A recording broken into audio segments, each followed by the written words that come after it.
Olá, amigos e amigas do Centro Espírita Paz, Amor e Justiça.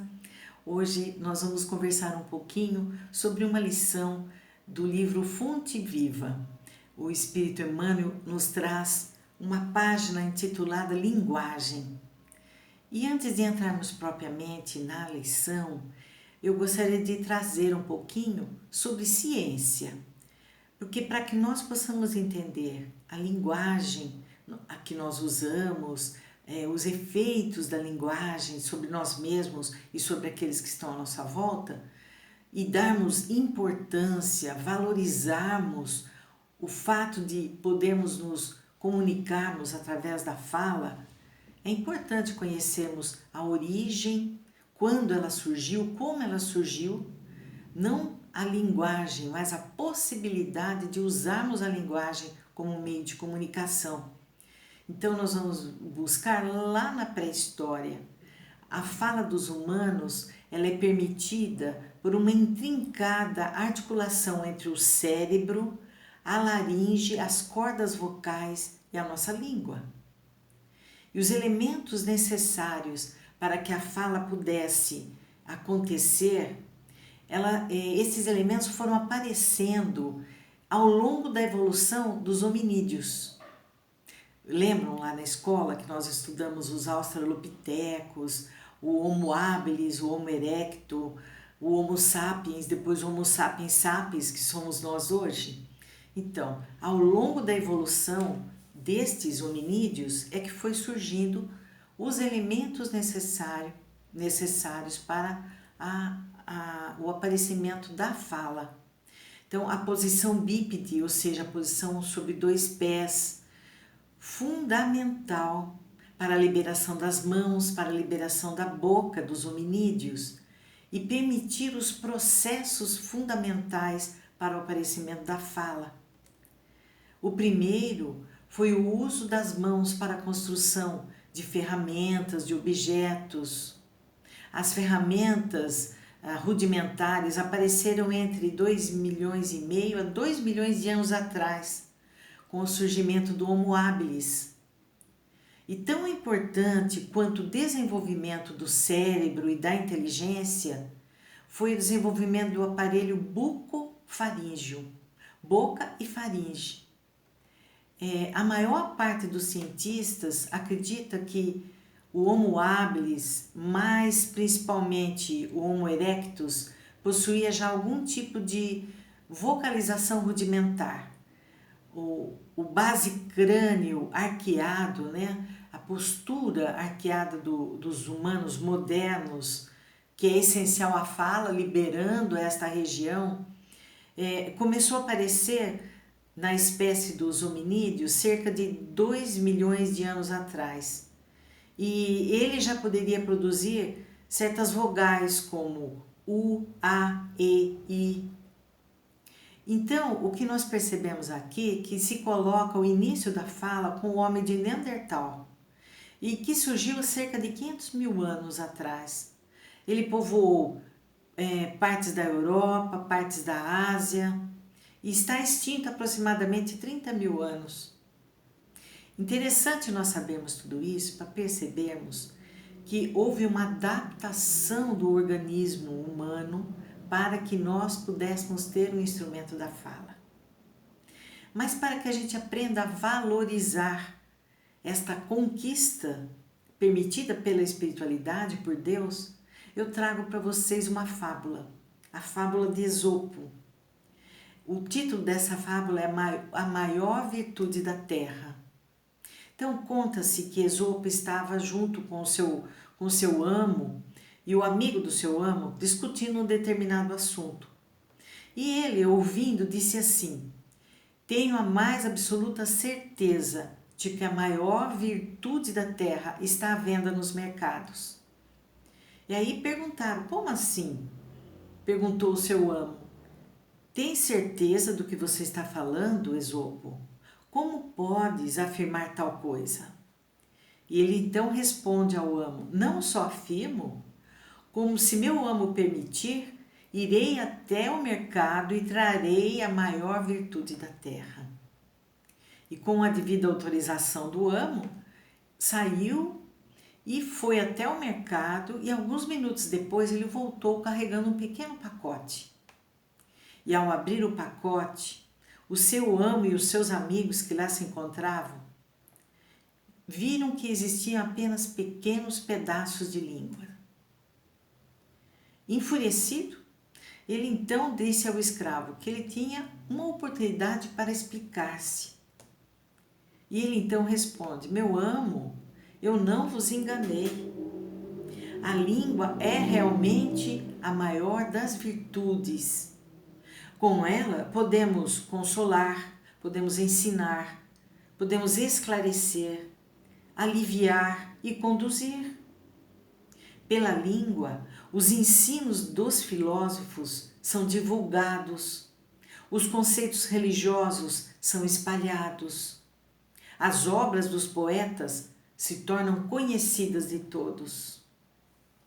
Acaso podeis negar essas verdades, meu amo? Pergunta Esopo ao seu amo.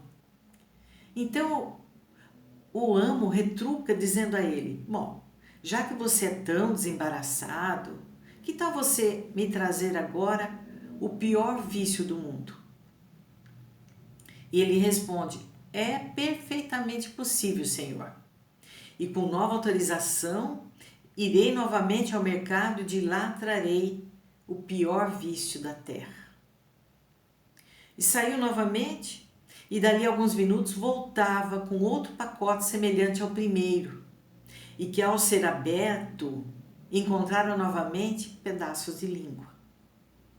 Desapontados, interrogaram novamente Esopo e obtiveram a seguinte resposta: por que vos admirais de minha escolha? Do mesmo modo que a língua bem utilizada se converte numa sublime virtude, quando relegada a planos inferiores, se transforma no pior dos vícios. Através dela, através da língua, tecem-se intrigas e as violências verbais.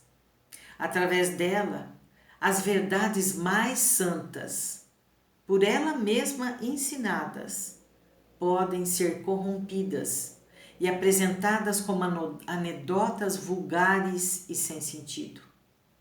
Através da língua, estabelecem-se as discussões infrutíferas, os desentendimentos prolongados e as confusões populares que levam ao desequilíbrio social. Observe, meus amigos e minhas amigas, hoje nós estamos vivendo um mundo de fake news, que levam à mentira, que levam à desvalorização da saúde, à desvalorização da ciência, que geram o distúrbio social, o desequilíbrio. Temos que pensar que utilidade estamos dando a esta conquista do progresso, do desenvolvimento do corpo do homem. O Espírito Emmanuel, uma vez conversando com Chico Xavier, disse assim a ele: Chico, quando você não tiver uma palavra que auxilie, procure não abrir a boca. Então vamos agora começar a falar um pouquinho sobre esta lição, linguagem que o Espírito Emmanuel nos traz. Ele faz uma citação no início de Paulo, que escreve para Tito.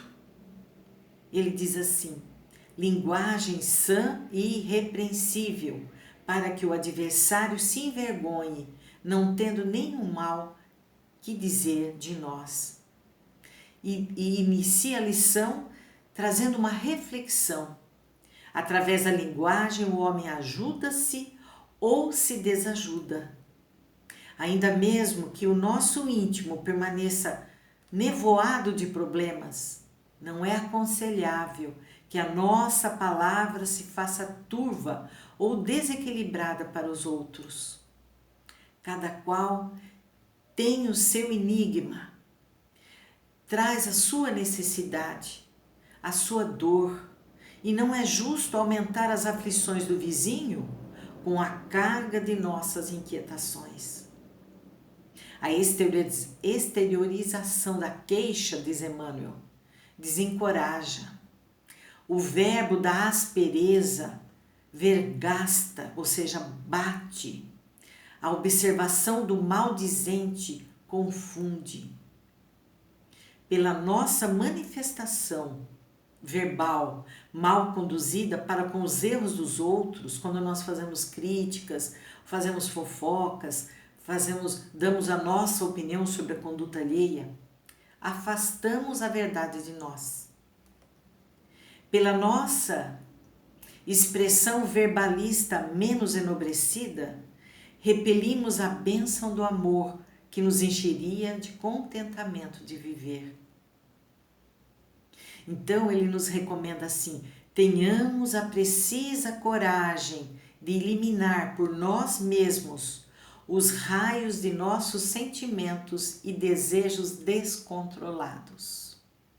Porque quando fazemos uma crítica de alguém, estamos falando mais de nós mesmos do que da pessoa. Porque estamos mostrando uma faceta do nosso caráter. Ele diz ainda: cada vez que arrojarmos para fora de nós o vocabulário que nos é próprio, emitimos forças que destroem ou edificam, que solapam ou restauram, que ferem ou balsamizam. Linguagem, a nosso entender, se constitui de 3 elementos essenciais: expressão, maneira e voz. Se não aclararmos a frase na nossa expressão, se não apurarmos o nosso modo de falar, de dizer, se não educarmos a nossa voz, de acordo com as situações, diz Emmanuel, somos suscetíveis de perder as nossas melhores oportunidades de melhoria, entendimento e elevação. E diz Emmanuel que Paulo de Tarso nos fornece a receita adequada a nós como aprendizes do Evangelho que somos. Nem linguagem doce demais, nem amarga em excesso, nem branda em demasia, afugentando a confiança, nem áspera ou contundente, quebrando a simpatia, mas sim a linguagem sã e irrepreensível, para que o adversário se envergonhe, não tendo nenhum mal que dizer de nós. E termina a lição dizendo assim: clareia e adoça a tua palavra, para que o teu verbo não acuse, não fira, ainda mesmo na hora da consagração da verdade. Fala pouco, pense muito, sobretudo faze o bem. A palavra sem ação não esclarece ninguém. E vamos lembrar aqui, meus amigos, que Jesus foi através das palavras que ele nos trouxe a boa nova.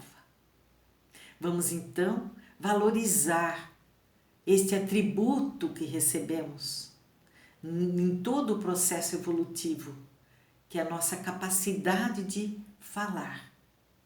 Que nós possamos conduzir através da nossa fala a energia do amor, através da compreensão, da tolerância, da palavra educada, que ergue, que constrói, que leva a esperança. Um grande abraço a todos.